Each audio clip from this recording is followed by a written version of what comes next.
Tonight, why women deserve their own International Day, inspiring tale of friendship, and unique opportunity for dancers.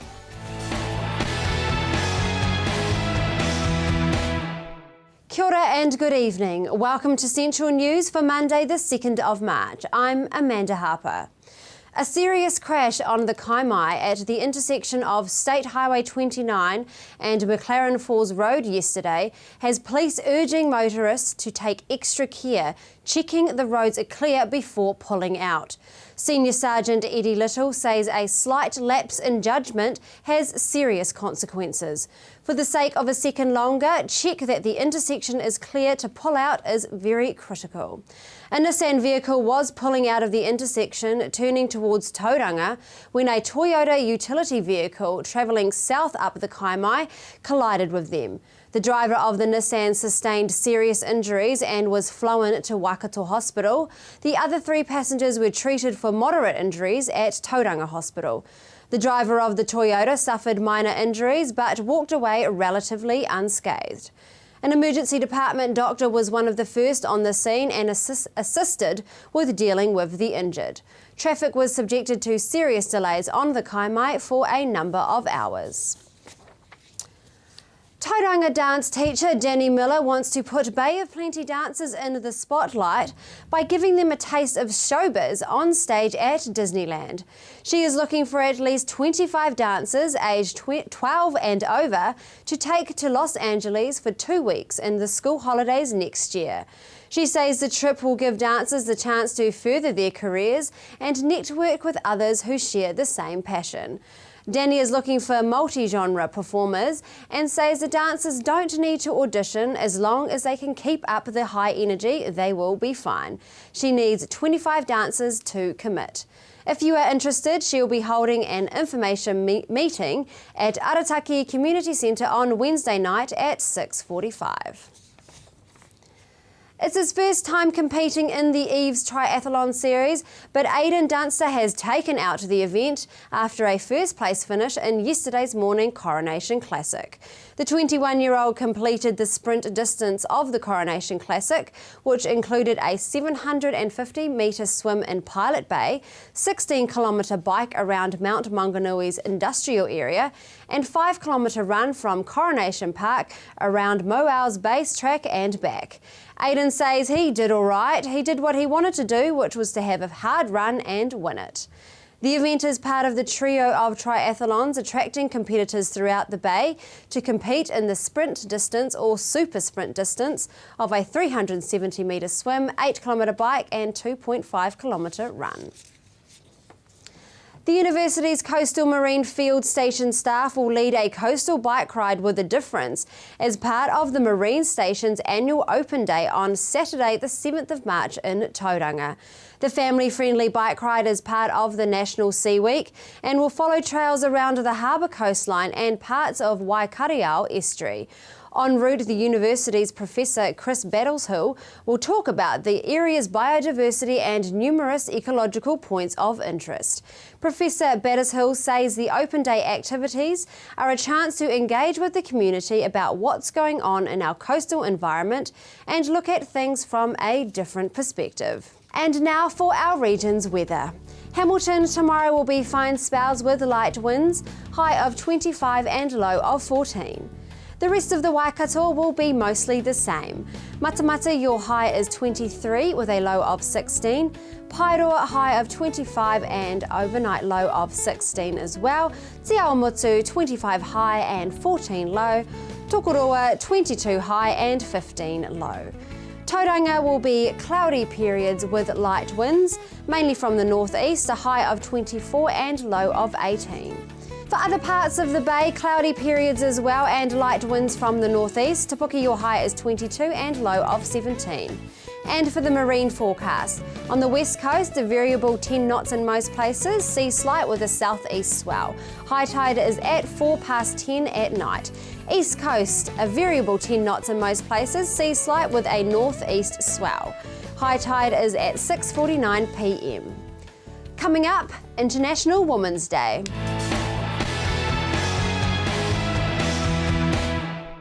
Welcome back to Central News. I'm Amanda Harper.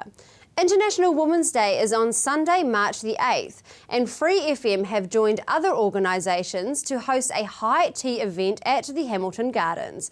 Hilary spoke with Stacey Ward from Free FM to find out what will be happening and what is International Women's Day. International Women's Day is an international event that basically celebrates women. So it's sort of created from the UN National Council for Women, and this year the theme is empowering women and empowering humanity. So we thought it'd be a great way to be a part of that. What will be happening on Women's Day at Garden Place? Well, look, we're really excited to bring a high tea to the Hamilton Gardens in celebration of Women's Day on a local level. So there'll be a range of speakers, entertainment and refreshments provided. So high tea, cupcakes, little mini slices. We're really excited to really mark that occasion and empower and celebrate our local women.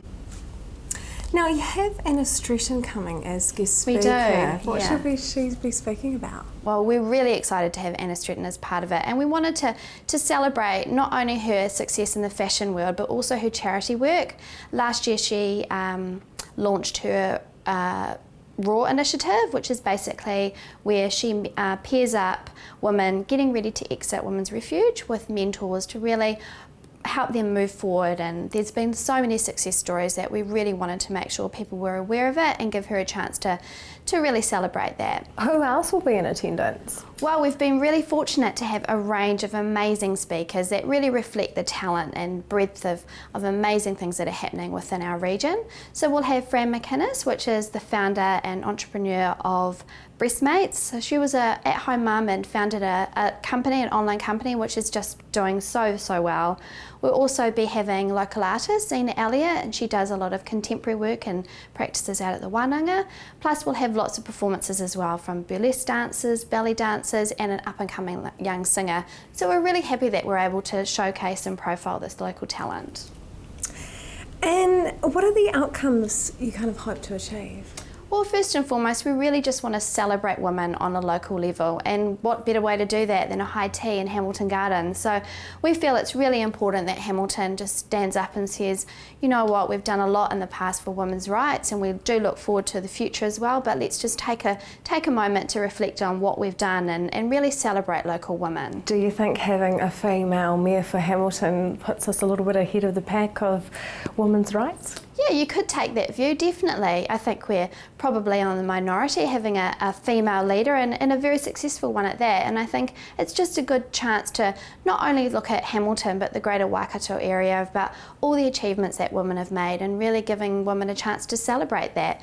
It's an accessible event, no charge to enter, and it is a fully accessible party, so to speak, so men can come, but it really is a celebration of women. Why is it important to celebrate International Women's Day? I think it's really important to just reflect on what's happened and really look at all the amazing things that happen in our area and have a day where it's actually just about women and where they can come together and see all the amazing talent that we've got in this area and, you know, celebrate within our great Hamilton Gardens that we've got here. So we feel really excited to be working alongside Family Planning and the YWCA and some other organisations to bring this together for the women of not only Hamilton but the Waikato as well. The high tea event is this Sunday from 1 o'clock to 4 o'clock at the Hamilton Gardens. For more information, visit internationalwomansday.com. And our next story, a remarkable tale of friendship, gratitude and the love between mother and daughter. Well, we're here today because of Nataria and her quest to try and make my biggest dream and wish come true. Nataria has set up a page on Give a Little to try and raise funds to get me back to the UK with my two youngest boys to see my mum again before it's too late. What's wrong with your mum? She has quite advanced Alzheimer's and also Parkinson's disease, and she is pretty ill. She's been in a care home since last February. Natalia, can you tell me a little bit about how your friendship began and how you got to this point? Okay, I have had the pleasure of knowing Chantal for nearly 3.5 years now, and we first met at Pregnancy Yoga, and we went out to lunch one time and we just hit it off. We both have children who are basically the same age, and we've kept in touch, and we're family now, and very, very close with Chantal, and I can't say anything more about her than I just really love this woman with my dear heart. Me too. And yeah, I could go on and on. But You two obviously have a very strong bond. Can you tell me about the bond with your mum? Oh, my mum's an incredible woman. She has so much light and love. She's the kindest, warmest, most generous person I've ever met. I'm really blessed to have her as a mother. She has always given so much, so selflessly to me, her family, but also to others, to people that she doesn't know. Her greatest message is that love heals everything.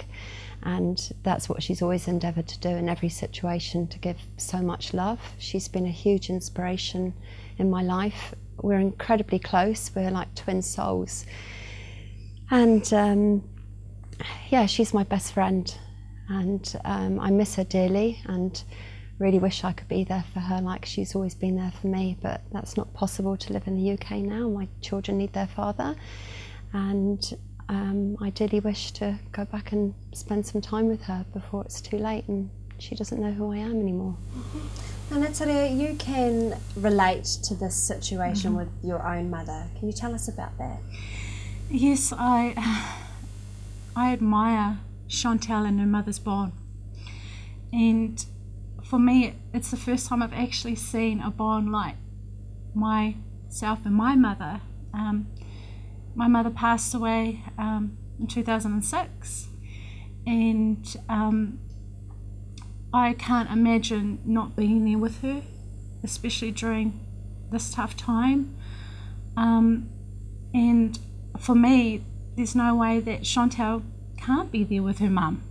And the bond that I see with her and her mum is just so inspiring, and it's a beautiful love story as well. And the friendship, the caring, the love, it just speaks volumes to me.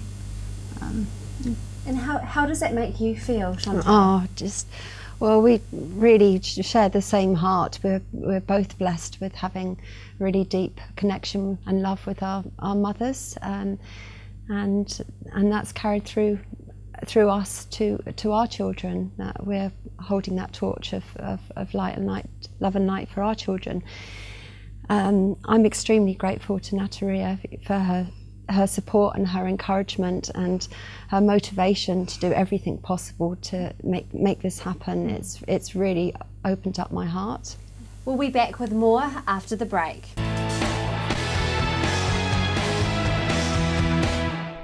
Welcome back to Central News. We're here continuing on our story with Chantal and Natalia about their inspirational friendship.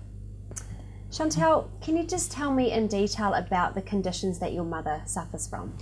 Yes, well, firstly, with Alzheimer's, she's at the stage where she has no concept of time and place. She knows that I'm still her daughter, but she doesn't know where I am. She doesn't understand really that I'm in New Zealand. She needs help with all aspects of her care, 24-hour care. And my stepfather is a devoted partner. He spends all day, every day with her in the care home. She's very confused and her speech is starting to go, so phone contact is quite difficult. Firstly, the timing, because she goes to bed very early and wakes up late, but also because she finds it difficult now to talk on the phone. She doesn't know how to use the phone. She has to be shown where to hold the phone and how to hold the phone. So she doesn't like Skype. That's hardly ever happened. So I feel like contact is really reducing now. So that's why it's even more important for me to be able to see her face to face, even if it's just sitting quietly holding her hand. Natalia, you set up the page to help your friend get over to the UK to see her mum. Was there a pivotal moment for you that you knew, right, I'm going to do something? Yes, it was actually last week, Saturday. I was talking to Chantal over the phone and she was very upset. And she was just telling me how she thought she may not get back to be with her mum. because things were deteriorating with her health. I got off the phone with her, and every fibre of my body couldn't accept that. You know, I just couldn't accept the fact that a daughter cannot be there with her mother when she needs her the most. And I looked at my husband and I said, there's something out there we can do. And I remembered about Give a Little. So I went on and had a look on their website to see what qualified to be able to use their site to raise funds. And yeah, her cause was definitely worthy. And I actually started typing it up. I was so adamant on getting this up there. I was just writing anything and it wasn't coming out, but it was, from my heart, I was so excited for her that she may be able to get over there soon. Then I rang her up the next day, or texted her and said, I might have a way you can get back to see your mum.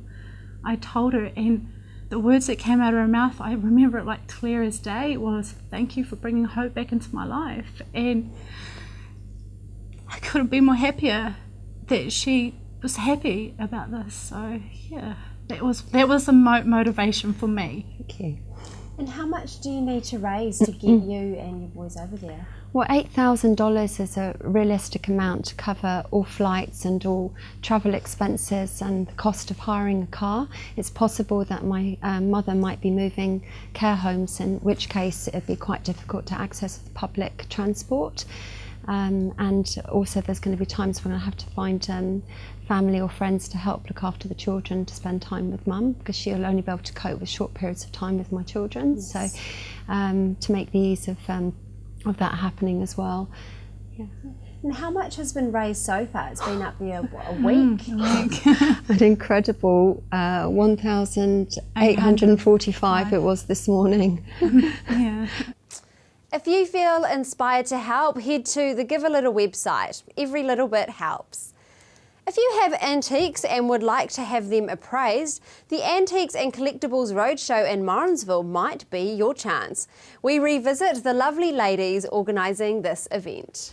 Everybody's Opportunity Shop in Morrinsville are holding an Antiques Roadshow on the 28th of March, and we hope that we can get lots of people along with the items to be appraised. Okay, and what's your involvement with this, Zoe? Well, while everybody's having their articles appraised, there'll be a lovely selection of cream tea, biscuits and maybe filled rolls, tea, coffee and juice, something for the kids possibly. People can come and sit down after they've had their articles appraised and enjoy that, hopefully. There are going to be other displays also as well while people are waiting to have their items appraised. Can you tell me a little bit about what people can expect? Yes, we've got all our member organisations putting on displays. There's the Girl Guides, the Scouts, the IHC, Ezekiel Trust, Presbyterian Church and Kiwanis all going to have displays. We've also got various collectors groups. They bottle collectors, teddy bear collectors, I think. So there'll be things to watch and do while you're waiting to actually have your items appraised. Sounds really interesting. Now you've mentioned, Silla's mentioned all the charities involved. Now that also means that you ladies are volunteering your time to come together as a committee to organise this. Why do you do that? Well, it's just the whole idea of it is amazing. It's good for every single person who comes into this store. It's good for the customers because they get really good things for really good prices. It's really amazing for the people who work there because we get a social life, we get to meet other nice people, we know we're doing something good for the community, and it's great for recycling and all these things. It really is such a useful and amazing thing to be part of. And then this roadshow is just like an extension of that, and we all get really excited about the things that come in, and we don't always know what they are. So to have the opportunity to even take some of the things that we've got in the shop now and get somebody to appraise them, because then you can get the best price for things and not let beautiful items slip through your fingers. Mm-hmm. Absolutely. Now, the money raised is going towards a good cause, but would you say it's also to raise awareness as well about the charities you've mentioned? I believe so. I think it's a good branding exercise. Although we've been going for over 30 years, Everybody's Shop, a lot of people still don't know that we exist. There's always new people in town, and so we see it as an opportunity to raise awareness and perhaps increase our volunteer base, increase the goods that come into the shop. We're very blessed with what quality of the goods and things we do have, but yes, it's a chance for a branding exercise as well. And what's been the general response from people in the community when you tell them about what's going to be happening next month? Very good, very good. And they're all saying, oh, we're into that, we'll help. Yeah, we'll help you. What do you need? Yeah.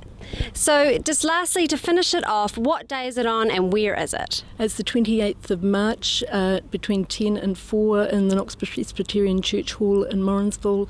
That's 49 Canada Street in Morrinsville. The roadshow takes place on March the 28th in Morrinsville. That's it from me tonight. To stay up to date with all that we do, like us on Facebook, search centralnews.tv, or if you think you might have a story lead or perhaps feed it back about the show, email news@tvcentral.co.nz. We would love to hear from you. I'll be back tomorrow night with more stories from the Waikato and the Bay of Plenty. I'm Amanda Harper. Have a good night. Paul Marier.